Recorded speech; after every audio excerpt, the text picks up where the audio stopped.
Welcome into the NFL Opening Line Report Preseason Edition. It is August 9th. I am Drew Martin, joined, as always, by Teddy Covers. Follow him on Twitter at Teddy_Covers. I'm on Twitter at Drew Martin Betts. Teddy, welcome in. Happy Monday morning to you. Yeah, you can follow me on Twitter, but my posts are few and far between. I'm doing all right, Drew. How about yourself? I'm doing good. Could have went into the dumpster there with that comment, but glad you didn't, Teddy. And heck, talking about preseason here, we got Thursday, Friday games, but is there anything you took away from the Hall of Fame game in terms of things you might have learned about either the two teams or betting preseason this year that might help some of the listeners out there find more winners than losers, Teddy? Sure. I want to talk about the final score, and we're going to see this a lot in the preseason. Okay. The final score of that game had nothing to do with which starting unit was the better of the two starting units. All right. Steelers didn't score a point in the first half. They got 19 after the break. They didn't get a point in the first half. The number one thing I'm looking for when I'm watching preseason games, I'm looking for who's controlling the line of scrimmage. All right. Starter versus starter, who's controlling the line of scrimmage. And the Dallas Cowboys essentially control the line of scrimmage on both sides of the football in the first quarter. Now, they only had one starting offensive lineman in, and their backup offensive line was good enough to control the flow. And again, they didn't execute the red zone. They turned the ball over. The receivers ran wrong routes. None of that has anything to do with A, how good Dallas is going to be, and B, how good they played as a what things we want to take away from the Cowboys preseason opener. Dallas was better than Pittsburgh. Dallas first stringers versus Steelers first stringers wasn't close. Dallas controlled the line of scrimmage. And I haven't seen a whole lot of takeaways offering that same opinion. From a power rating standpoint, I'm not adjusting the Steelers up. Okay. If anything, I'm adjusting Dallas up, even though and I didn't make any adjustments off of a week one preseason game. I'm not likely to. But moving forward, if I see Dallas control the line of scrimmage again on both sides of the football, that'll be something I pay attention to very seriously. All right. And if I see Pittsburgh getting slapped around at the line of scrimmage again on both sides of the football. Now remember, the Steelers dominated the second half of that game. We'll talk about it later in the show with one of the things we want to look for in August. They dominated the second half of the game because they blitzed.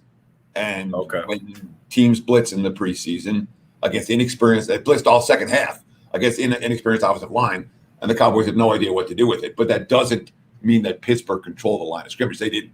It was the Cowboys, at least my takeaway. That's what my eyes saw, with Dallas being the stronger team in the trenches on both sides of the ball. I like it, Teddy. Total agreement here. And guys, just a rundown of today's show. Of course, this is the NFL Opening Line Report each and every Monday right here on the WagerTalk YouTube channel. Also, Sports Memo podcast as well. We'll be uploading that right after we're done. We got NFL preseason betting primer here. 7 topics to look for from Teddy Covers. That's what we'll hit last year. We're going to hit the Thursday, Friday games. Also, big mover on Saturday that we're going to talk about for this week in NFL preseason. First game up here on Thursday, just going top of the card, Teddy, 7:30 Eastern, 4:30 Pacific here, 103-104, Washington football team at the New England Patriots, 35 being the total. We're seeing the football team minus 2-point road favorites. You liking anything here, top of the card, NFL preseason, Teddy? So from that preseason primer we're going to talk about, number 1 is do your homework, find accurate local news sources. Number 2, in the preseason, more than any other time, we're only betting facts, information. We're not betting opinions about how good these teams are. We're not betting opinions about how they're going to play. We're going to expect them to play like the coaches are telling us they're going to play, which makes this game super interesting. All right, Ron Rivera, and again, for the reason we're focusing on the Thursday games and the Friday games on today's show. I know last week we promised we'll go through every single game on the board again. There's no point. The info's not out there for the Saturday games yet. There really isn't. I looked yesterday and I looked again this morning, and I really didn't find much. There's one that we'll talk about on Saturday, but I wanted to focus on the games where we at least have some info for. And from all indications, the Washington football team's taking this game very seriously. Ron Rivera, quote, "We're going to play our guys on Thursday. I'll tell you that right now. It's a great opportunity against a very good football team. Well coached. I'm excited about that potential. I think having 3 games and having a 2-week prep period before the first regular season game is going to be good for us to play the guys a little bit more. That's a bet on quote. Okay. Ryan Fitzpatrick, Rivera says, quote, the plan was to play him enough. Okay, what does that mean? Not enough, unfortunately. Teddy, I have a question for you. What does that mean? We're going to play him enough. I mean, you've read enough of these. How do you view that? Is that 1 quarter? Is that 1 series? Is that 3 quarters?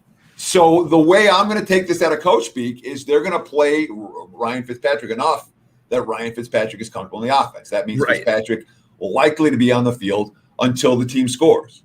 Yeah. If they march down the field and punch in a touchdown on the first drive, maybe he sits. If it takes a couple of series for that to happen, maybe he plays a little bit longer. Okay. But those type of quotes make me think that they want Fitzpatrick to lead a scoring drive, at least 1 scoring drive. And there are times that the coaches don't really care about that.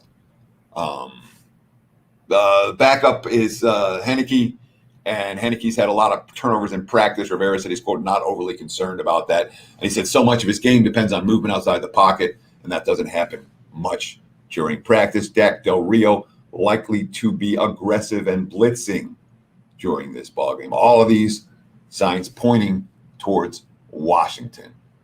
Yeah, sure. And we see him minus 2-point favorites here on the road Thursday night, guys. There's 2 games. The other one going simultaneous here, 7:30 Eastern, 4:30 Pacific. Pittsburgh at Philadelphia. We're seeing the Eagles -1 or -1 in the hook here, -1.5-point favorites, depending where you're shopping.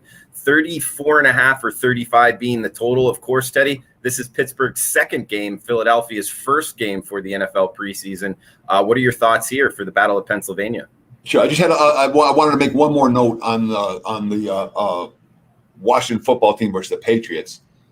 Belichick is a very difficult coach to read his quotes. Quote, we'll worry about the preseason game this weekend and the Washington game. Start worrying about that then. The other preseason games are going to involve some sort of joint practice. Each situation is a little bit different, but I say we'll take it as it comes. What do we do with that? No idea. Worth noting. And one thing I'm looking for in camp, especially with these games that are going to be decided by, with the point spread, whereas most of them are field goal or less, I don't know which team can make a kick. We saw the special teams woes on display, Steelers, Cowboys. And for New England, they have a rookie free agent, Quinn Nordine out of Michigan. He nailed 57 and 55-yard attempts in practice the other day. So Nick Folk going to be sidelined for the Patriots. When it comes to which one we got here? We got the Pittsburgh Steelers, Philadelphia Eagles. Yeah. And again, the Steelers' first string did nothing in that ballgame against Dallas. Really, very little. They've been practicing at Heinz Field. They were on the pads again the other day. They have issues at wide receiver right now. James Washington banged up on Sunday. Doesn't look like he's going to be able to play, but it's a team right now that is very much dealing with concerns. So the quote that I saw was that we're going to see lots of the young receivers like Rico Bussey, Anthony Johnson, Isaiah McCoy, and Matthew Sexton going to get the chance this week. And that's not a bet on quartet of receivers in this bettor's opinion.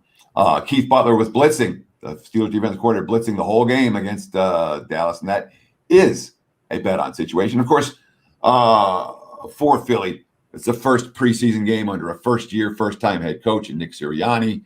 The coordinator, Jonathan Gannon, was talking about his priority is forcing turnovers. That's one of those things that stands out to me.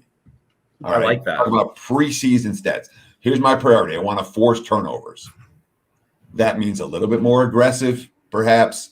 That means perhaps a few more big plays given up as you're going for some of these chances. So this might be a game where we see, even with Pittsburgh's concerns on the receiving core, maybe we look at a first half over for this one.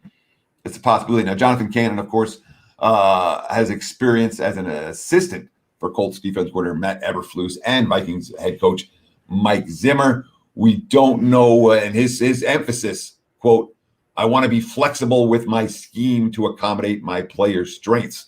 The Colts were a zone-heavy team during Gannon's time there, but they may well be a man-to-man team here. I don't know how that affects our preseason handicap, but it's worth noting, Indy defensively, there's question marks about what this defense is going to look like. Or not Indy, I say Philadelphia defensively. There's question marks about exactly what kind of scheme they're going to be running. Teddy, I love that quote from defensive coordinators, going to look to force turnovers. I look at that as an over, not necessarily a positive towards one side or the other. Sure enough, the DBs look for them to take more chances. Linebackers looking to rip that ball out, maybe miss tackles.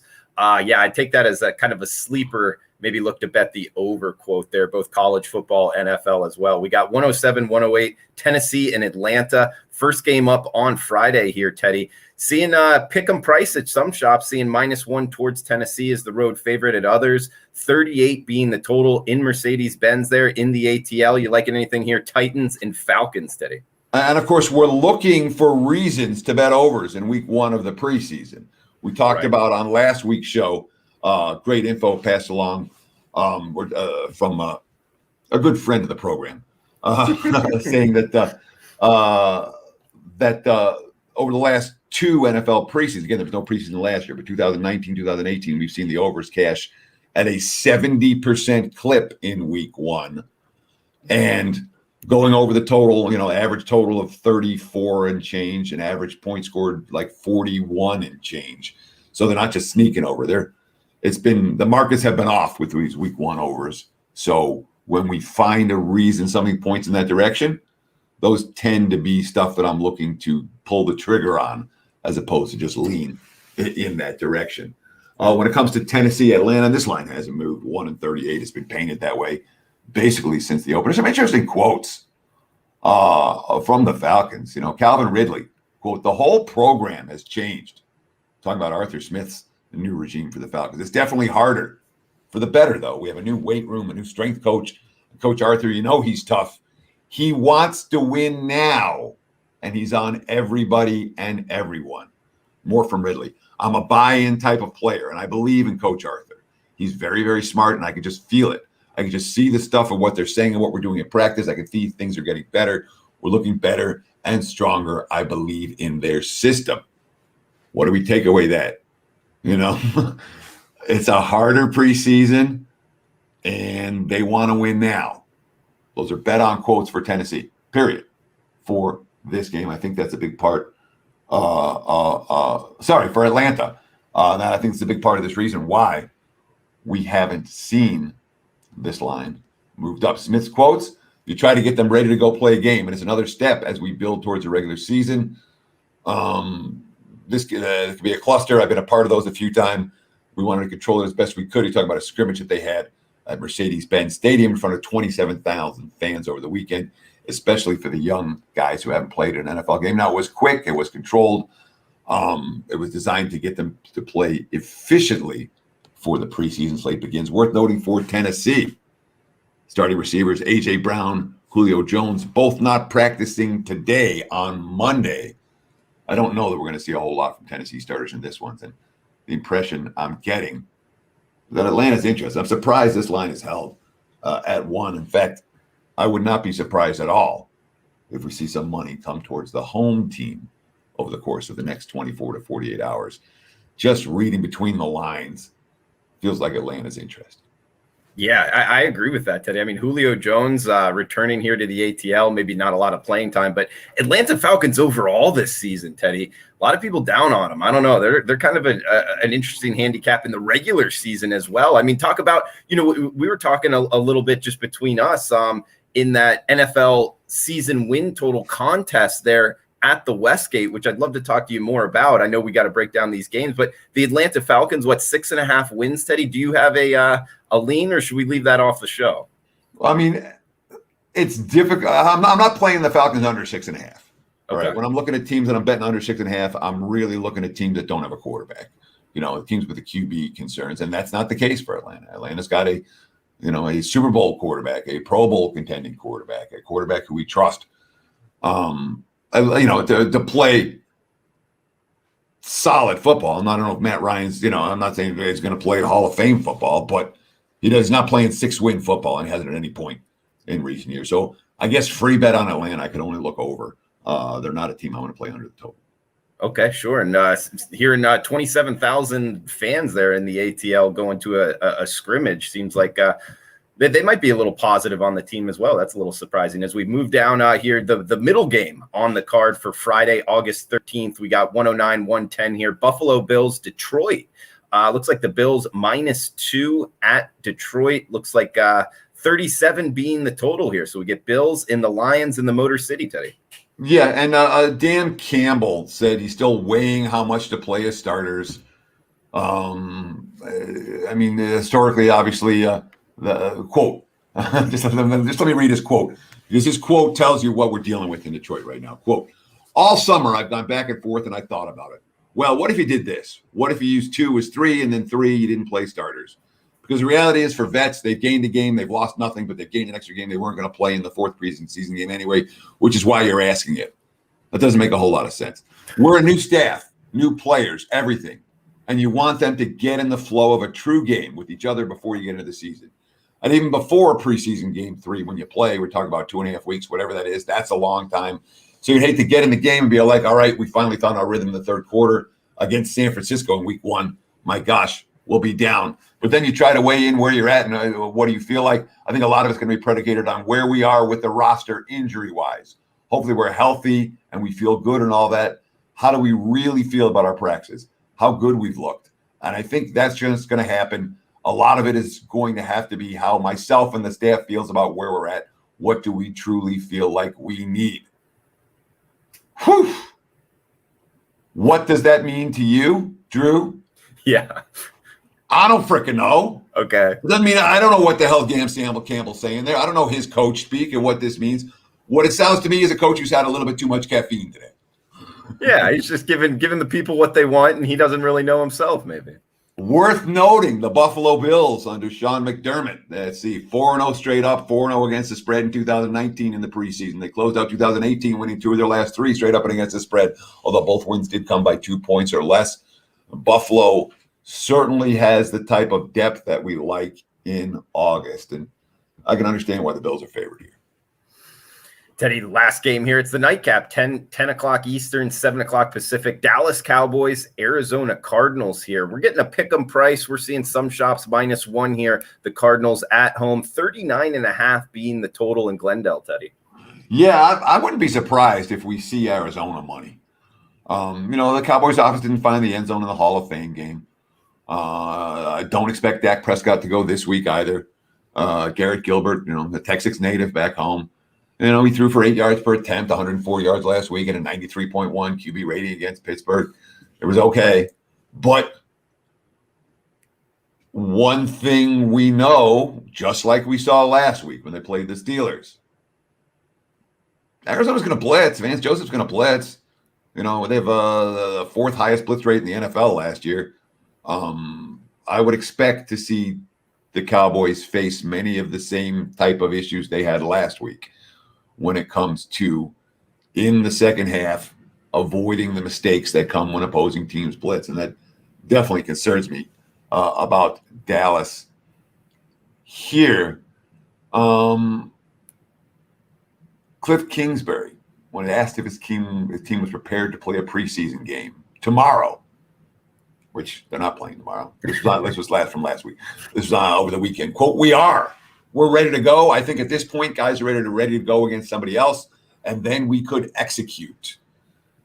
He also said that he thinks the magic number of preseason games could be 3. Their necessary 3, I think, is better than 4. I don't love calling plays in the games, but I love the games for the players. Just because as a play caller, you always want to be aggressive and attacking. You have all these new ideas, and it's not really the point. You're just kind of evaluating more than anything. But I think the games really break with the preseason. After going through a preseason with no games last year, that was long for these guys, going against the same guys every day. I thought that got stale. So I think 3 will be a good number. Worth noting for Dak, originally they were talking about his ankle. Now they're talking about his shoulder too. You wonder if it's a concern for me right now, Dak Prescott's Absolutely. being, it's and not a giant red flag yet concern, but a concern enough that these are reports we're going to be reading every day to try to get a handle on what's going on with Dallas. You can understand why they're dogs again this week against an Arizona team that, again, from the coach's quotes, seems to be ready to play. Yeah, Teddy, absolutely. I mean, I don't have my MD at all, but, the joints like your shoulder and your hip, I don't know what they're called there, but the way they rotate, when there's lingering problems, sometimes those can be big. Those can be career ending. I'm not saying this is, but watch out there, especially with the quarterback position and Dak Prescott. I mean, are you thinking there's a chance he's not ready for week one? This is what I'm thinking. I don't know. And when you don't know, we can't say that we do know. You understand? They do. There's lots of stuff right now we don't know. And there's all these assumptions. Oh, well, we don't know, but probably.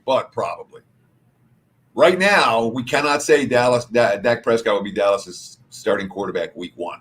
And we have to go with that. We don't know that yet when it comes to any of our week one prep, our thought process. We don't know that Dak's going to be there. So if you're making a bet today, it's not supposed to be on Dallas.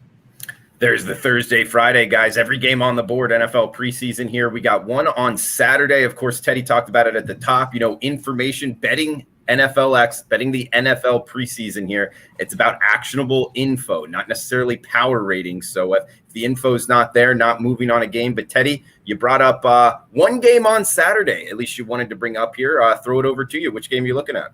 Yeah, we have to talk about the Chargers and the Rams because of the quotes coming out of Sean McVay. And McVay's like, Matthew Stafford's not going to see the field this preseason.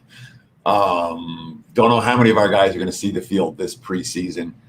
Again, they didn't have preseason games last year, and it wasn't like the Rams came out of the gate and couldn't get anything done.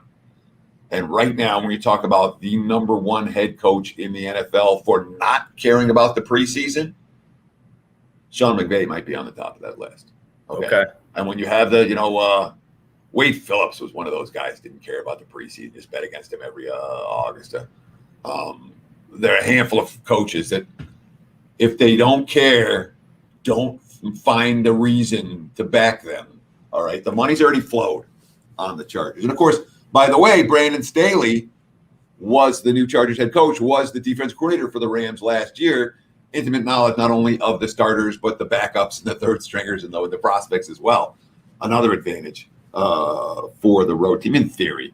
It would matter more in a regular season game than a preseason game. But we've already seen the money flowing on the Chargers. It's maybe a little bit too late to get involved because I don't like laying that hook off of 3. I don't even like laying 3 in the preseason. But the Rams are a one-way team this August. If I'm not betting against them, I'm not likely to be involved in the game.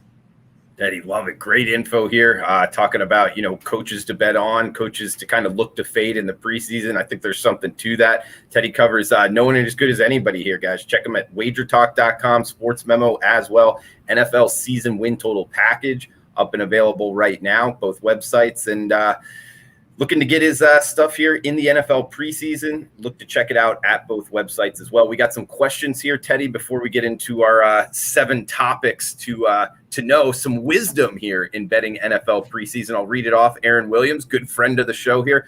Question, I do not bet NFL preseason. I use August to get crammed for NFL regular season and college football. Do you start phasing out or reducing MLB betting focus in August, September, and focus on NFL and college football?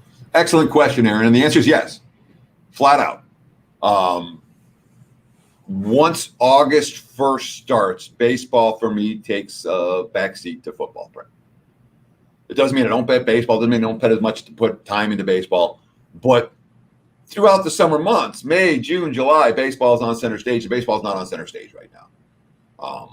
I tend to play fewer games, August and September in MLB.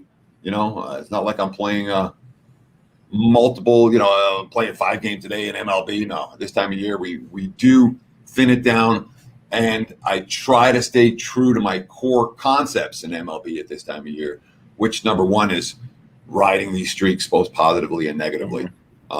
Pay dividends all weekend. Phillies are making me money right now. But the answer is yes. I do phase out, reduce MLB betting focus for August and September. Personally, I know there are bettors that put all kinds of effort into MLB in August and September. They do. I'm not one of them. I got to focus on football. Yeah. I mean, it's mixed results, it depends. But Aaron, I would answer that as yes, absolutely. And it's a two-part there. For me, my volume in MLB is way more in April, May, June, because I think it's a less efficient market. There's less data for the odds makers to go off of. So that's where the majority of my bets come off on the diamond. And then you add on to that preparing for college football in the NFL starting about this time, you could call it August 1st. And as we get closer, it's even more so just because college football especially takes so much time reading about all of these teams. Throw on the 32 NFL teams as well. That is a lot of time in the day to spend on getting ready for this. And let's face it, it is the most popular two sports. NFL and then college football. So that's what people want to hear about from a content standpoint. And talking about winning and losing, I think you got to put in the time for both of them on the gridiron. So yes, it starts to take a little bit more of a backseat for me as well. I agree with Teddy there. We got Jeff asking a question. Some good questions here, guys, in the chat box. Feel free to join us here on YouTube, the WagerTalk YouTube, also on Twitter at Teddy_covers, at Drew Martin Betts. Feel free to fire out any questions. We'll get them out here on the show. Teddy, we got Jeff asking, what do you guys do for in-game betting for major sports? I can only bet on the team on defense for the money line or point spread. If I like the team with the ball or at bat, so NFL, college football, or MLB he's talking about here, Teddy, I can only take the over. I like where he's going, Teddy, in terms of looking to bet on the team on defense, because I think you get actually a little bit more of the upside there in terms of the odds. So I like what Jeff's saying there, Teddy. What do you think? Sure. So this is it's not an easy question to answer, and I apologize, Jeff. We could do a whole show on in-game betting concepts, and you asked a pretty broad question. So I'm going to try to focus on the concept of only betting on the team on defense for the money line or point spread, or only bet if you like the team with the ball, you're only taking the over. I don't disagree with either one of those concepts. All that being said, I'm not a guy that loves rules. I'm not a guy that loves only. I'm a guy that loves most of the time. I tend to look for. But there are times that I will absolutely bet a team that's on offense. Or playing under I guess if he likes the team with the ball or at bat, that may not be the optimal time to play an under. But if you think that team is not going to score on this at bat, it can be the optimal time to take the under. So it's a very broad question. When it comes to in-game betting, there is an enormous amount of nuance with each individual wager and with each individual team. And the more you know about the teams, the more time you spend doing it, the more time you spend getting to intimately know the teams to get a sense of this is their MO. Hey, this is what they do when they're down 2 runs in the 8th, or this is what they do when they're up 10 in the 4th quarter. This is how they play it. That is as helpful as any other factor to me when it comes to in-game betting, is the nuances of the teams themselves, as opposed to the general rules that we're looking for. Yeah, Teddy, I love that.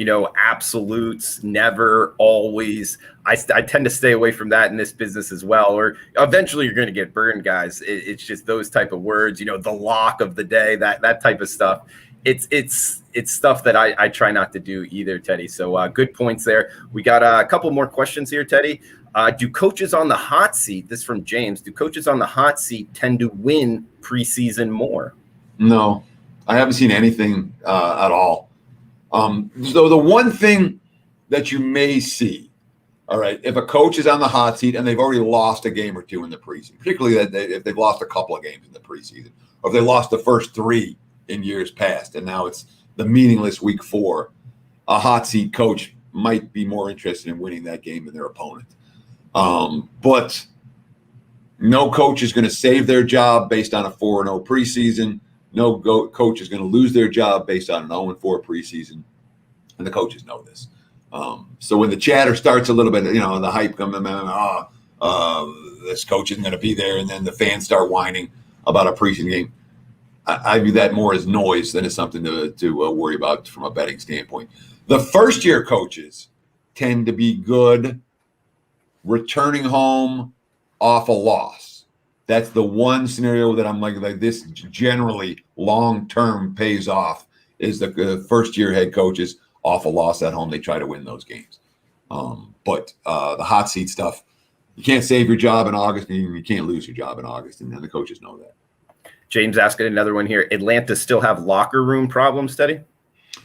I haven't read anything to indicate that is a significant factor at this stage. So I guess the answer that I would give would only be not that I know of. Okay. We got CGC fan asking how bad season win totals with the Texans. I guess just talking about the Texans. I'm actually glad he asked this question, Teddy, because anything on season win totals that you got interested in that. Also, week 1, Jaguars and Texans. The Jags, a first-year NFL head coach, a first-year NFL quarterback, going to have to win by margin on the road. When was the last time the Jags were road favorites, Teddy? I'm starting to think this is getting a little bit out of hand, especially if Deshaun Watson plays. I'm starting to think this is a little bit too much love on the Jags. What do you think? The problem is we have no idea what Deshaun Watson's going to do. Okay, we have no idea how this is going to play out.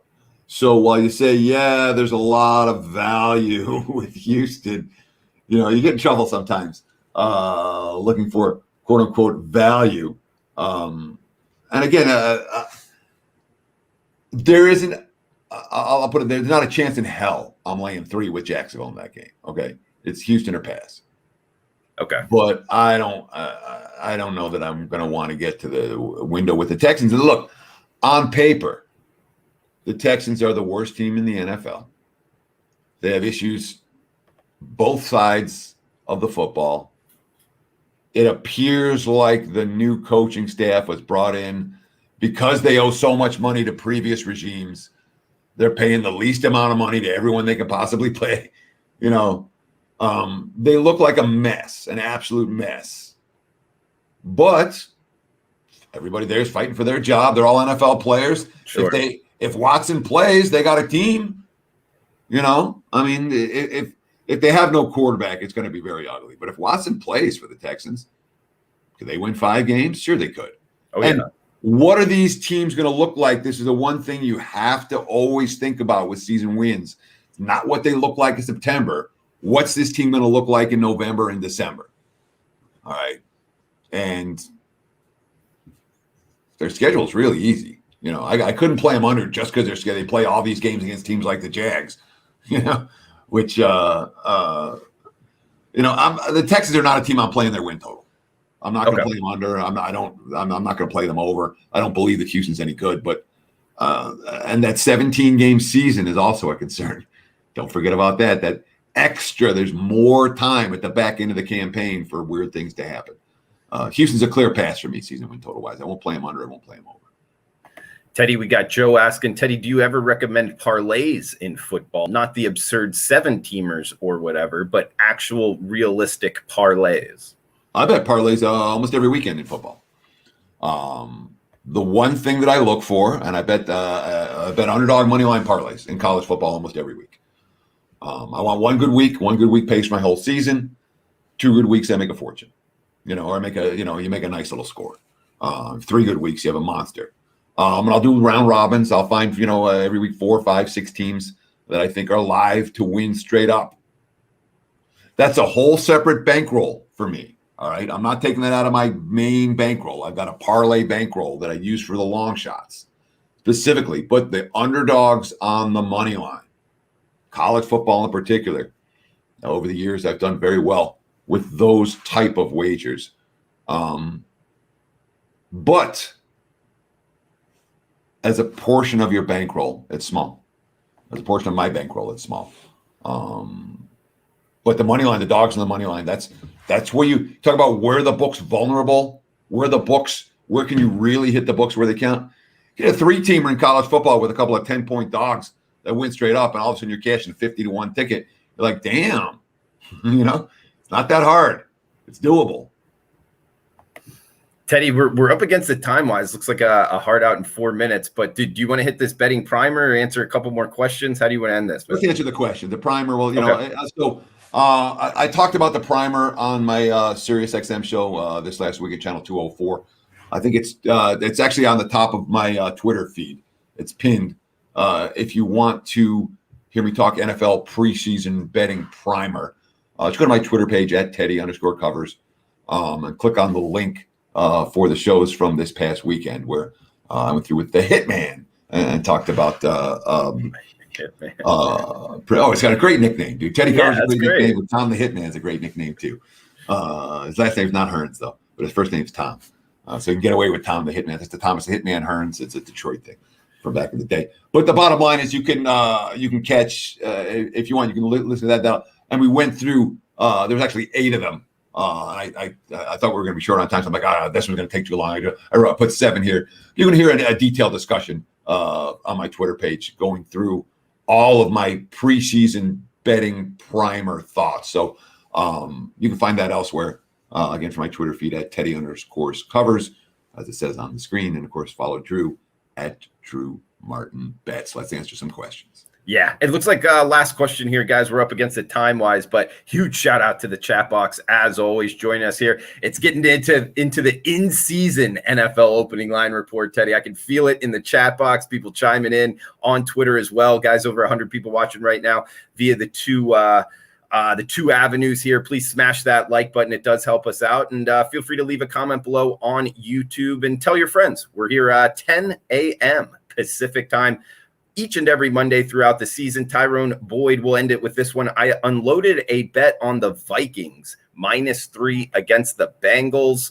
I think it's going to -3.5 by September 12th. I guess Vikings and Bengals week 1, Teddy. Anything here for Tyrone? So I agree with your assessment. That line can only go up. All right. We're already seeing the 3s getting bought out and become 3.5. So in terms of getting the best of the number, good job. When it comes to, and I wouldn't argue with betting against Cincy. I really wouldn't. I'm not convinced Minnesota's that good. And that's my biggest concern here is I'm not, looking at the Bengals as a breakout season, but the Vikings already, if they get any injuries at wide receiver, they're in trouble.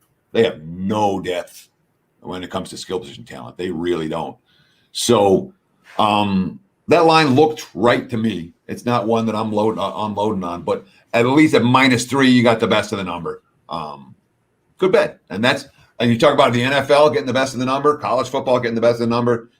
If there's one skill to work on, that has nothing to do with handicapping. That has everything to do with reading the markets.